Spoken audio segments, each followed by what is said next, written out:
There we go. I'm back again. Look, as most of you wouldn't know me as a canola pathologist, I'm here speaking about canola pathology. Thanks to Andrea, Kylie, and Jean for putting together this presentation. Unfortunately, none of them could be here today, so I'm representing pathology here today. Really, what what this talk is trying to address is maybe much in the theme of what we've been talking about now. Is there anything that happened this year that might impact on what we need to think about next year in terms of canola pathology? So, if we're talking about the pathogen, has there been any changes in the pathogen? The answer is no.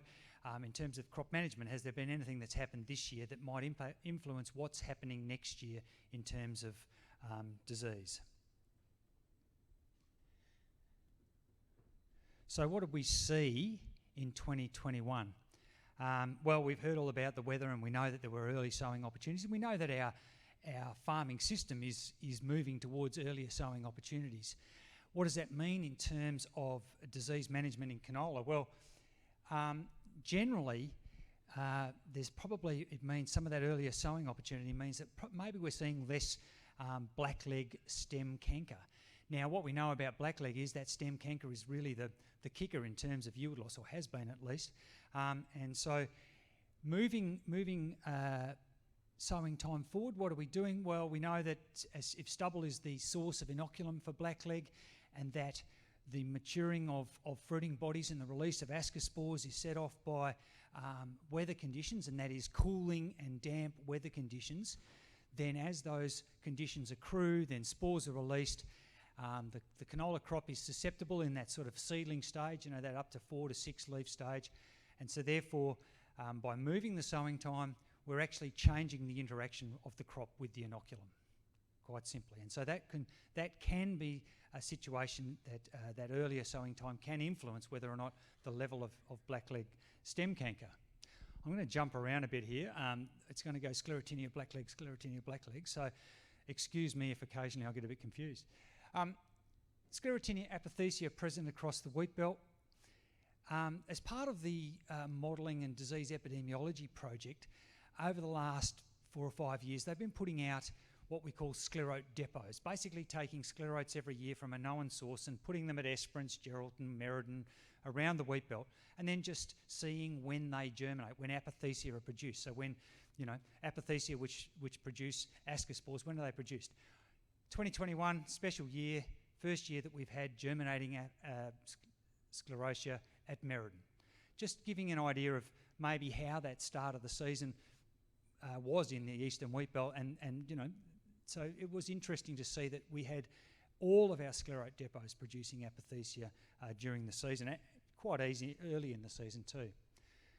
Staying in the Sclerotinia thing, I know I've been up here just previously talking about quite a lot of Sclerotinia in canola, but also in other crops, and lupin in particular. So there's going to be a lot of sclerotes in the soil bank. And then I guess the other part of the blackleg impact is the upper canopy infection. The impression that we had this year was that that infection was variable across the state, but obviously one of the aspects of moving your seeding time forward and getting your crop out of the ground is that you're exposing the top half of the plant to some of that spore release. Many of you would have been listening to Steve Markroff yesterday, and he spoke quite clearly about this, but just remembering that stubble is still the major generator of both stem canker and upper canopy infection. So by moving the sowing time forward, we're just moving the part of the plant that's exposed to those spore showers. Okay, this is just quickly a look at the Sclerotinia life cycle. I try not to show too many life cycles, guys, but this is where we're at now, right? Sclerotes in the soil, they produce these apothecia. That's what I'm talking about, and those little trumpets produce the ascospores. And then we've got the process of producing infected petals or leaves, stem infection, and so the process goes. What I talked about in the lupin and what we've seen in canola as well is this direct germination of Sclerotia impacting directly on the base of plants. That's that basal infection. And that is driven to a degree by the presence of moisture, the presence of moisture causing that germination. And if we have a look, many of us will have seen this sort of, growth underneath the canopy of Sclerotinia actually growing on trash under the canopy. And there's a classic stem-based infection just there. What are the potential issues for next year? So I guess this is where we're at. What do we need to think about for next year? Well, excuse me. We had an increased area of canola in 2021. Okay, so there's a lot of drivers for that, no doubt, but I'm assuming that price is the primary driver. So we had an increased area of canola in 2021, and I guess we'd expect that to stay the same for 2022. Somebody nod their head if they think that's right. Thanks, Foz. So basically we're just seeing a bit more canola in the landscape, okay? What does that mean? Well, if we're talking about blackleg and stubble is the generator of inoculum, all right, it just means that we're going to be closer to last year's inoculum. If there's more canola in the landscape, then there's going to be more chance that you're going to be exposed to blackleg stubble. We know that 1-year-old stubble is the driver of that blackleg disease. So that's certainly something that we need to bear in mind for next year.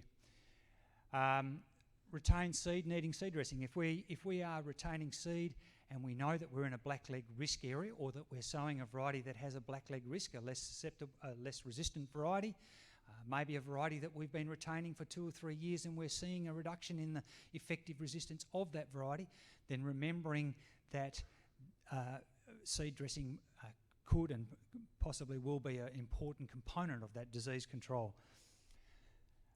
I can't comment too closely on this, the high input costs and supply issues, except for to say that's certainly what I was hearing about at morning tea. And what we know about that is that often we have to make decisions about where the money goes and when we spend that money. Don't forget that something like blackleg, much like a root disease issue, if you let that stem canker go early, then you've missed the boat and the damage will become apparent at the end of the season. And as we've already said, a potential issue for 2022 is the amount of inoculum that's around. If you're planning to put some canola on some lupin stubble, certainly there's going to be a Sclerotinia issue there. This slide's a bit late for this slide this year, really, isn't it? But I guess it's just a reminder that you can go out and actually monitor for blackleg. When the stuff's getting cut down or as it's getting dried out, go out and know what the level of disease is in crops around the place. Understand maybe if a variety is showing more blackleg than you are expecting. It is possible to do that, and it's certainly a good practice. And again, if those of you who were talking to Steve Markroft yesterday, this is the real damage of that upper canopy infection, when we're seeing not just a couple of aborted flowers or some spots on some pods, but where the blackleg is actually damaging the actual tissue and knocking out all of that tissue as a effect on yield. Just a bit of a plug for a good resource. Basically, this fact sheet comes out every year. It's, again, Steve would have talked about yesterday about the variety rankings, which are in the back of this sheet, but it talks about all the aspects that you need to take into account in terms of the risk of the crop that you're at. You know, the intensity of cropping in the region, the rainfall zone that you're in, the variety that you're growing, your time of sowing. All of those things are factors that need to be taken into account when understanding blackleg risk.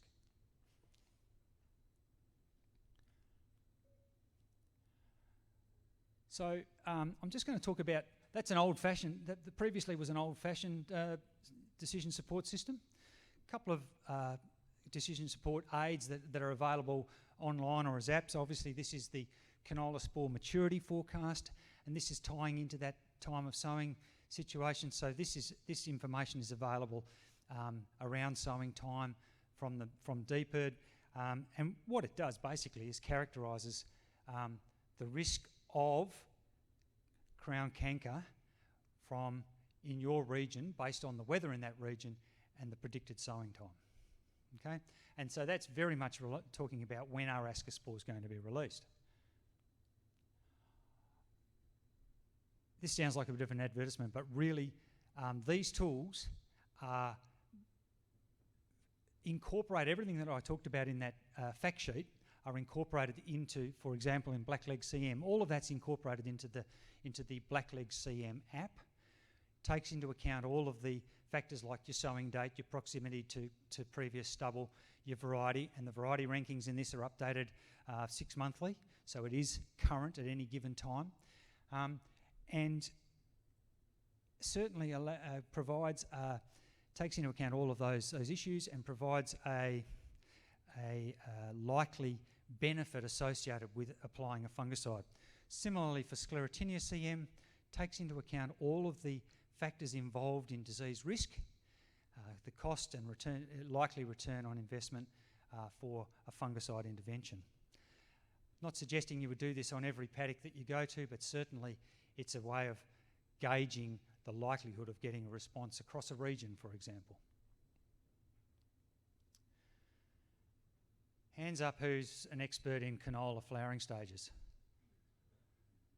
Yeah, not just me.